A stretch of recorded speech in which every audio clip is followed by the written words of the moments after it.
Bien, estos son herramientas, ¿sí? Herramientas, nada más. A mí este programa me permite, por ejemplo, evaluar un Venturi, que es básicamente un tubo que tiene una sección más chica en el medio y que hace que el fluido cuando pasa a través de este tubo se acelera en el medio. Y cuando se acelera y aumenta su velocidad, yo puedo succionar alguna cosa. Eh, Pintura, algún polvo. Entonces, ¿qué me permite el programa? Me permite diseñar esto y me permite evaluar una condición que a mano me llevaría mucho tiempo, ¿sí? Y puedo diseñar y encontrar distintas condiciones para distintas modificaciones de distintos parámetros. Por ejemplo, la relación entre el largo de este cono y el largo de este cono. ¿A qué voy con esto?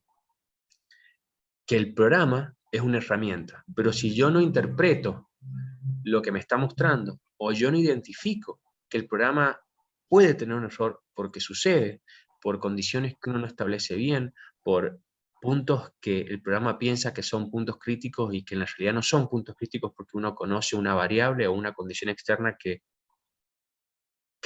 soluciona ese punto crítico que el programa te muestra, uno puede tomar malas decisiones. Entonces, de vuelta, esto está de la mano de que el profesional que utiliza los programas tenga el criterio suficiente para entender los resultados que plantea. ¿Sí? Siempre hay que darle realidad a las cuestiones. Entonces, quizás en estos programas en menor medida, pero en otros programas más específicos o de diseño o de evaluación de fenómenos naturales o de piezas mecánicas, si así lo quisieran, tienen que tener todo un respaldo teórico, ¿sí? Y de comprensión de conceptos para poder interpretar y validar los resultados que dan esos programas, ¿sí? Eh, la curva de acoplamiento acá no va a estar errónea, porque no es que le vas a mostrar una curva de acoplamiento que no sea la que es. Ahora, cuando vean las fuerzas y las aceleraciones, pueden ustedes interpretar, no, pero esto en la realidad yo voy a trabajar a menor velocidad o voy a hacer esto que va a compensar tal cosa. Entonces, el criterio que van a tener ustedes va a ser el que respalde o valide lo que el programa les está diciendo, ¿sí? Ahí en WhatsApp creo que habían preguntado, denme un segundo, si les puedo pasar los archivos. Y sí, yo ahora mismo voy a subir los instaladores de estos programas para que los tengan. em, y los ejemplos, no hay ningún problema, se los doy también, no hay problema con eso.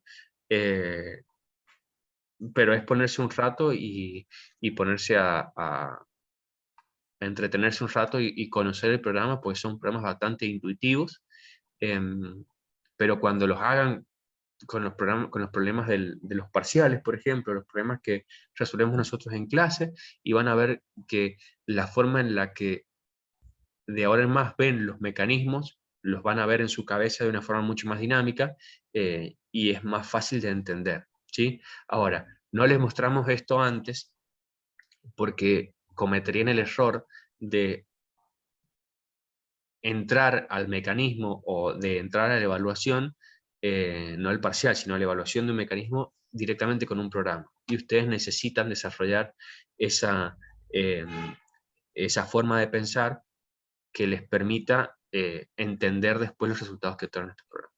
Así que bueno, de vuelta, pueden encontrar otros mecanismos, que los hay, pero bueno, dentro de lo que pueden encontrar son los más completos, aunque no hay uno que al menos a mí me satisfaga como paquete más completo de síntesis, no de síntesis, sino de evaluación de mecanismos. Así que nada, eh, cualquier duda que tengan me lo pueden consultar. Cualquier problema que quieran analizar lo podemos ver, no hay ningún drama. Pasan por la oficina o me mandan un video por WhatsApp o lo que sea, eh, y, eh, y lo vemos, ¿sí? Así que bueno, los dejo con Hugo para que siga con el próximo tema y nada, eso. Voy a dejar de compartir, así Hugo puede empezar a compartir ahora. Bien. Perfecto.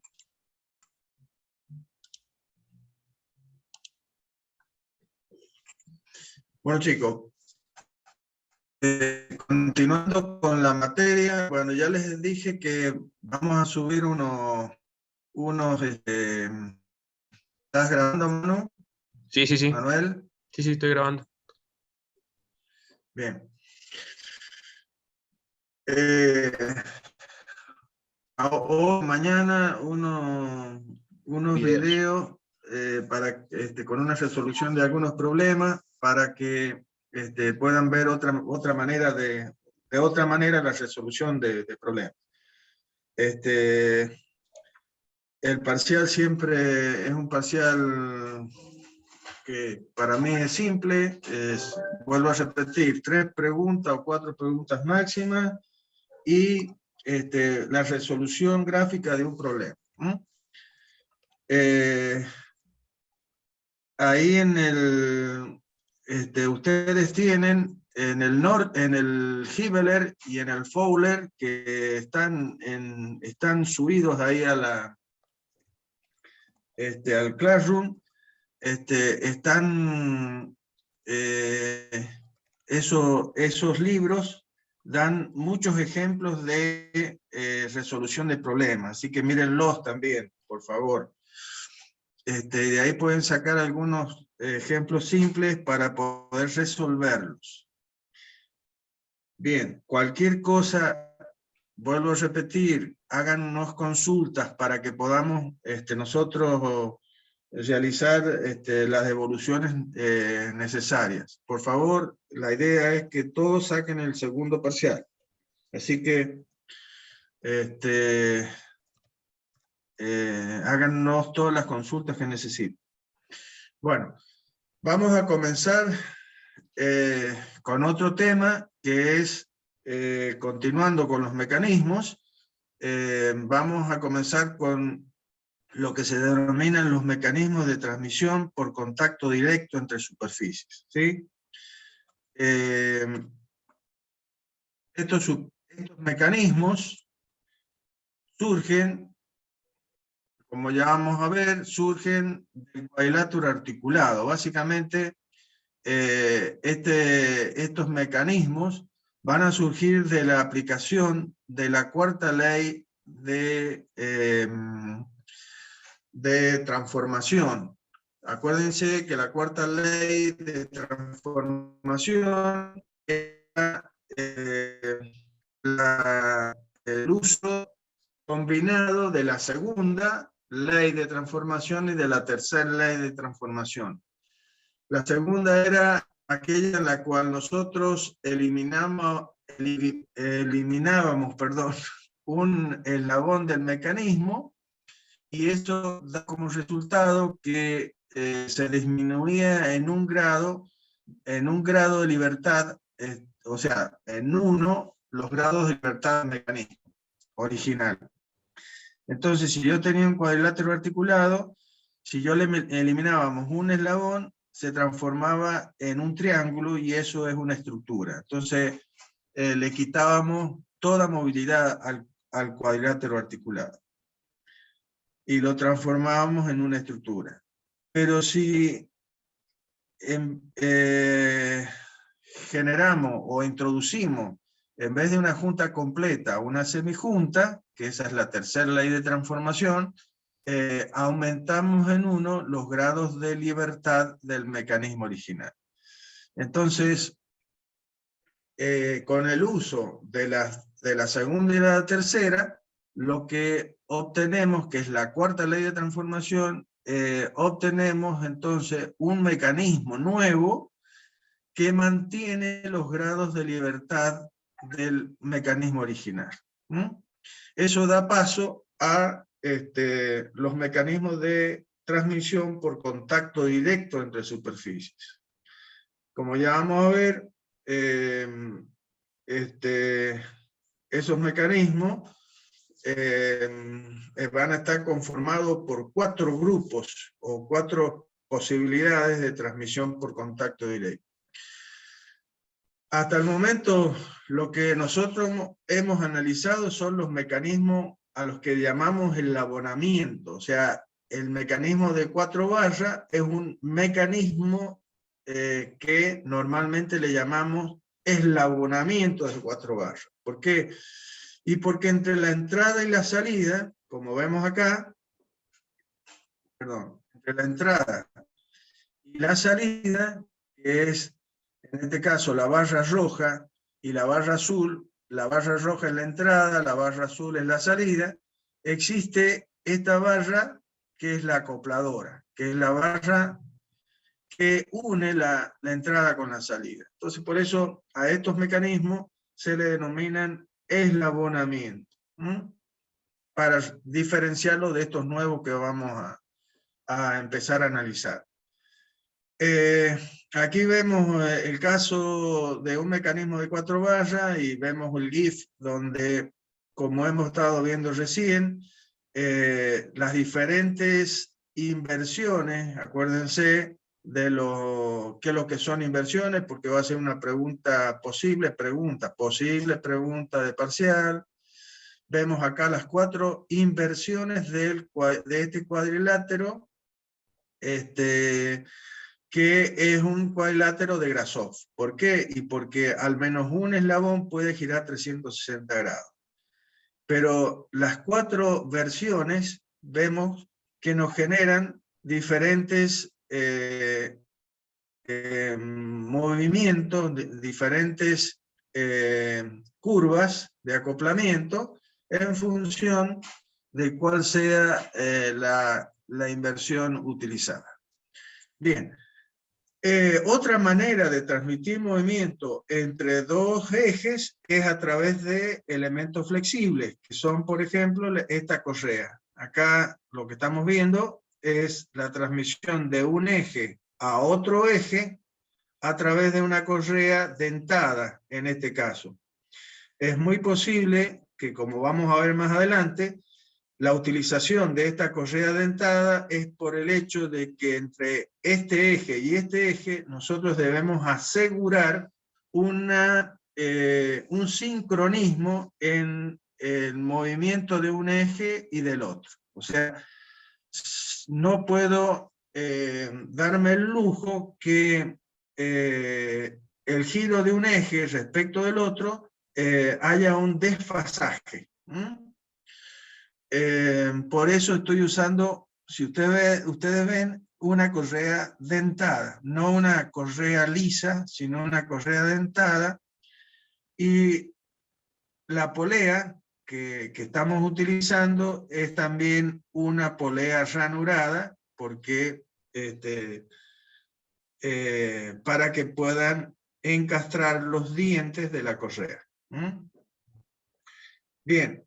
En este otro caso, estamos usando, como ya lo vimos, esto en un momento de la materia, también hablamos sobre este tema, y yo puedo transmitir movimiento entre un eje y otro a través del uso de elementos no materiales, o sea que voy a usar a un eslabón no material. Ese eslabón va a ser el campo magnético que se genera por una bobina. Como ustedes ven acá, por ejemplo, entre el eje al cual está unido esta polea que va a aparecer ahora, girando, esa polea, que es la polea ranurada que vemos acá, esa recibe el movimiento del motor y se lo tiene que transmitir a este otro eje que va a girar de acuerdo a que se genere este campo magnético que se ve acá en línea roja. Lo que está indicando esto es una bobina eléctrica por la cual circula una corriente. Entonces, cuando nosotros activamos la circulación de corriente a través de estos circuitos, se va a generar un campo magnético, y ese campo magnético va a ser el eslabón no material que va a unir a dos ejes para poder transmitir un movimiento entre los dos ejes. Bien.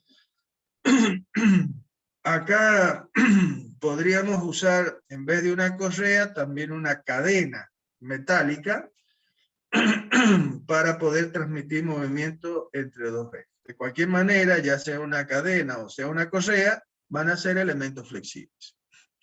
En el caso que nos va a ocupar ahora, la transmisión se va a hacer a través de superficies en contacto. Básicamente, las superficies van a ser superficies rígidas, van a ser cuerpos rígidos, que van a transmitir movimiento directamente de la entrada a la salida de ese mecanismo.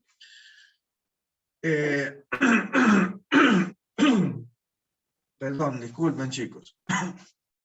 En la izquierda de este GIF vemos uno de los sistemas de transmisión por contacto directo, que son los sistemas de levas. Como ustedes ven, la que está girando y tiene forma irregular es una leva y está desplazando a un seguidor que está representando acá una válvula, por ejemplo, una válvula de un auto o de cualquier cosa, y entonces el contacto entre los dos cuerpos es directo, a través de la superficie de contacto. Lo mismo pasa con este par de engranajes, donde yo voy a transmitir movimiento entre sus dos ejes, donde están montados estos dos engranajes, a través de ¿qué? Del contacto entre los flancos de los dientes de cada uno de los engranajes. Ya vamos a ver por qué, la necesidad de los dientes y cuál es la misión de los dientes en el caso de un par de engranajes. Bien. Vamos a iniciar el...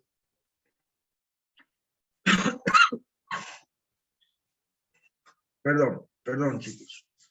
Vamos a iniciar toda la parte teórica de estos mecanismos analizando un par de cuerpos cualesquiera. Yo digo un dibujo de jardín infante, siempre digo lo mismo. Sería un par de palotes, pero esto está representando genéricamente un par de cuerpos, ¿sí? Primeramente tengo el bastidor, que está representado por estos dos pivotes fijos, a través de los cuales nosotros representamos al bastidor de un mecanismo. Acuérdense que no existe mecanismo si no tenemos bastidor. Acuérdense las definiciones de mecanismo. ¿Qué es lo que es un mecanismo? En base a todas las definiciones de las partes que conforman a un mecanismo. Como pregunta de parcial, acuérdense de grados de libertad de un mecanismo y de grados de libertad de un cuerpo, que también es importante.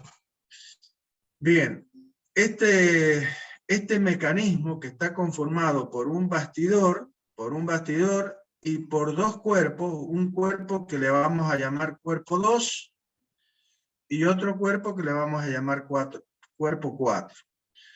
¿Y por qué no llamamos a uno de los 3? Y porque el 3 es el cuerpo que hemos eliminado de este mecanismo.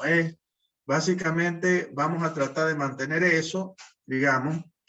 Entonces, el eslabón 3, que era el eslabón acoplador, se ha eliminado del mecanismo, quedando solamente el eslabón 2 y el eslabón 4, que son los eslabones de entrada y de salida. Entonces, por ejemplo, vamos a definir que el eslabón 2 es el eslabón a través del cual entra el movimiento, es el que recibe el movimiento desde un motor, desde algún actuador, ¿sí?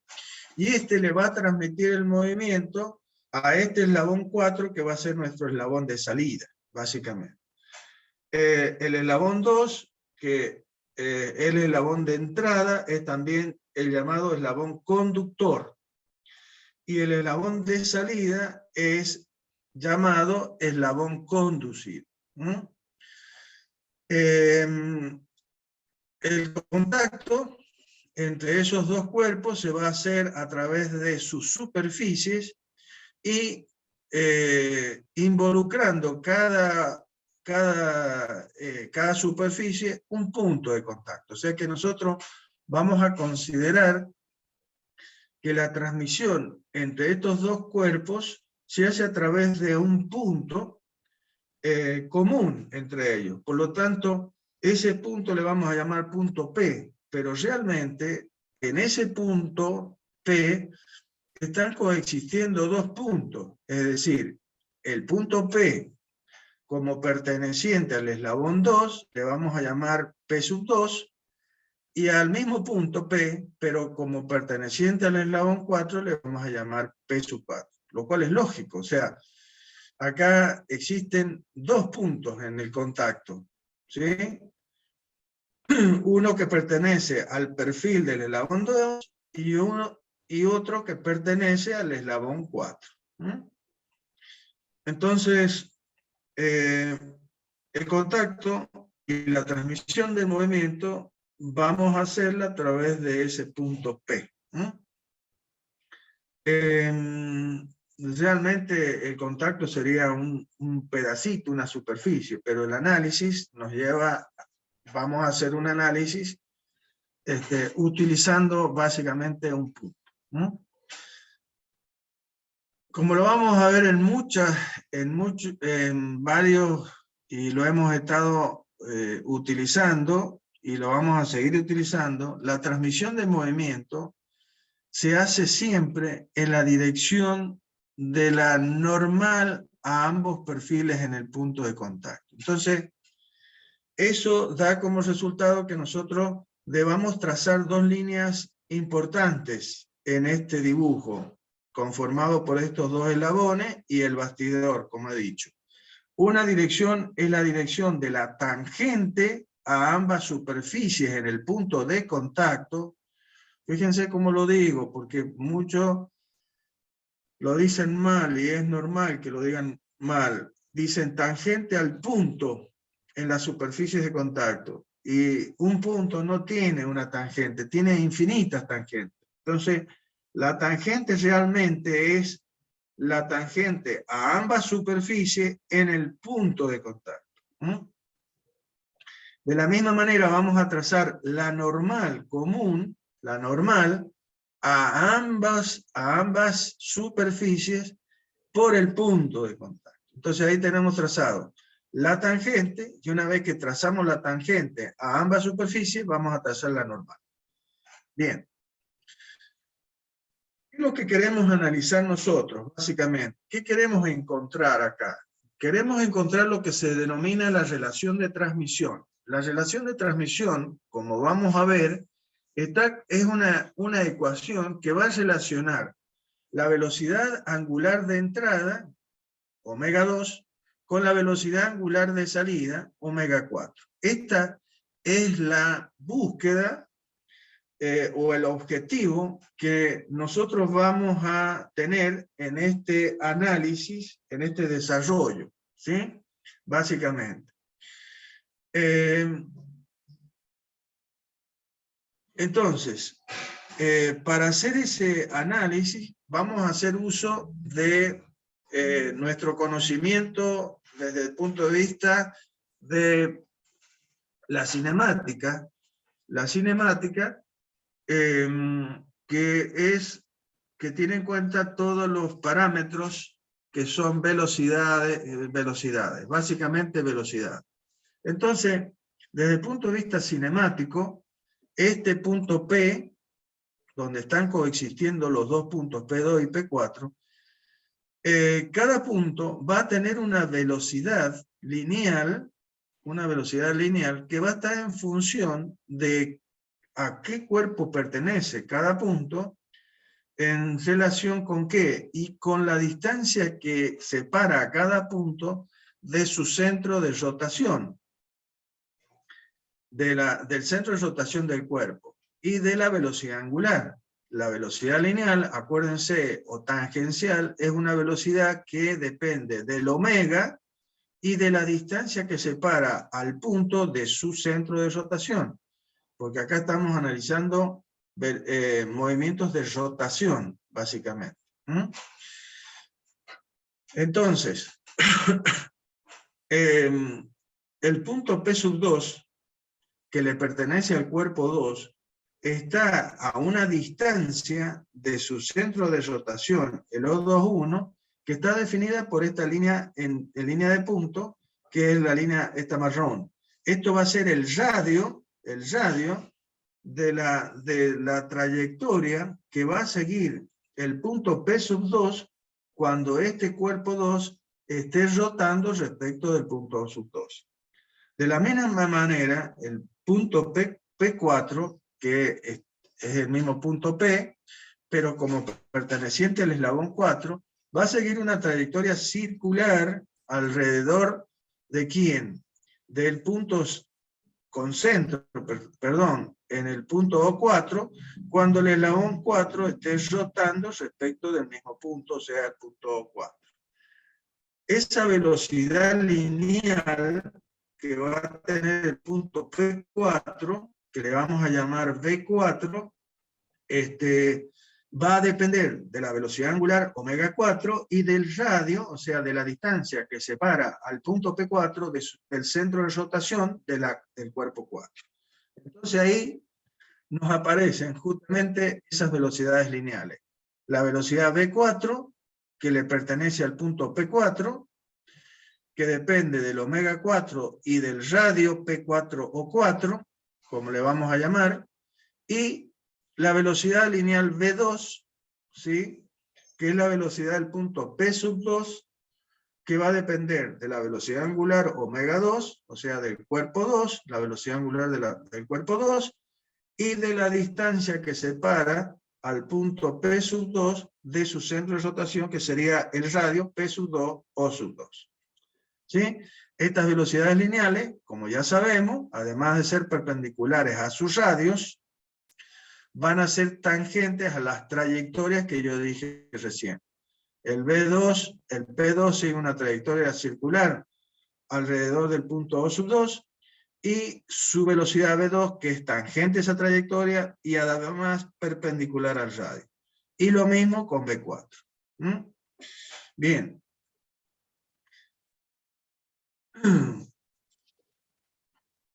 En este tema, la búsqueda va a ser encontrar la relación, como dije, entre las velocidades angulares omega 2 de entrada con la velocidad angular omega 4 de salida. En el desarrollo o en la búsqueda de esa ecuación, vamos a involucrar a las velocidades lineales. Entonces nosotros ya, como vamos a ver, vamos a partir de las ecuaciones que representan a las velocidades lineales V2 y V4. ¿Sí? Es lo que nos va a aparecer acá. Entonces. Hugo, perdón que Sí. interrumpa, ya son las 10:05 por si los chicos, bien. no sé si tienen que ir a Sí, clase. a la clase, sí. Bueno, listo. Cortemos acá y continuamos la próxima clase. La próxima clase está complicada porque la semana que viene, mañana no vamos a tener clase por el problema de que estamos haciendo paro. Yo les pido disculpas, pero tenemos que hacer paro por muchas razones. ¿Sí? Entre las más importantes, vuelvo a repetir, además de los sueldos, las más importantes son los presupuestos que llegan a la universidad y que no alcanzan para un montón de cosas. Recuerden también que de cualquier manera, una cosita, Sí, Hugo, nada más, que sí. por supuesto la idea es no perder clase y la idea es que ustedes puedan avanzar con las clases, no para dejarlos solos, pero para que no pierdan clases. Hay clases grabadas de 2 promociones anteriores, ¿sí? De la 2020 y 2021, que si quieren pueden revisar la clase que iría de relación de transmisión por contacto directo entre superficie, como para ir viendo y quizás a seguir aprovechando la mañana, para los que quieran. Está esa posibilidad también. No es que no vayamos a dar la clase, pero pueden verla y ya tener una base para que después cuando la expliquemos tengan una mejor comprensión del tema. Sí, eso es lo bueno de la pandemia, que nos obligó a dar clases en forma virtual, y yo todas las clases que he dado durante los 2 años están grabadas, así que las tienen a disposición. Aunque yo no las dé este año, supongamos, de cualquier manera las tienen grabadas, así que pueden acceder a las clases en 2 años diferentes, ¿sí? Así que de cualquier manera disponen de las clases. Lo que pasa es que a mí me gusta dar las clases y no fallarles a ustedes, nada más, eso es todo. Pero ustedes van a tener a disposición las clases para entender los temas y poder después rendir. Aunque, como siempre les digo, aunque no se dé algún tema, después tienen a disposición todas las horas que necesiten para hacer consulta, así que en eso no vamos a tener problema. Bueno, el tema es que la semana que viene yo no tenía en mi cabeza que hay son asuetos el lunes y el martes, así que por eso les adelanté que el miércoles tomaríamos el parcial, salvo que nos cambien la fecha por lo que escuché, me dijo Manuel, es que tendrían también un parcial el miércoles. Bueno, lo cambiemos, díganme qué día, pero ahí, jueves, viernes, para que podamos hacer el parcial y después poder hacer la recuperación, por favor, a la semana siguiente. Así que, bueno, eso nada más. Que tengan buena semana y cualquier cosa, por favor, consúltennos. Hagan todas las consultas que necesiten. Hasta la próxima. Nos vemos, pero una pregunta. ¿Hasta qué tema van al parcial? Preguntan los alumnos. Hasta antes de este tema que está acá, que hemos empezado hoy. Perfecto. Bien, los miércoles y viernes tenemos lecciones de recursos humanos. Perfecto. Ya hago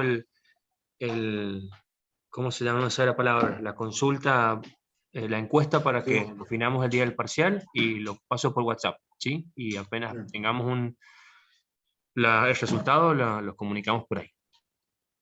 Bien. Bien, hasta luego, chicos.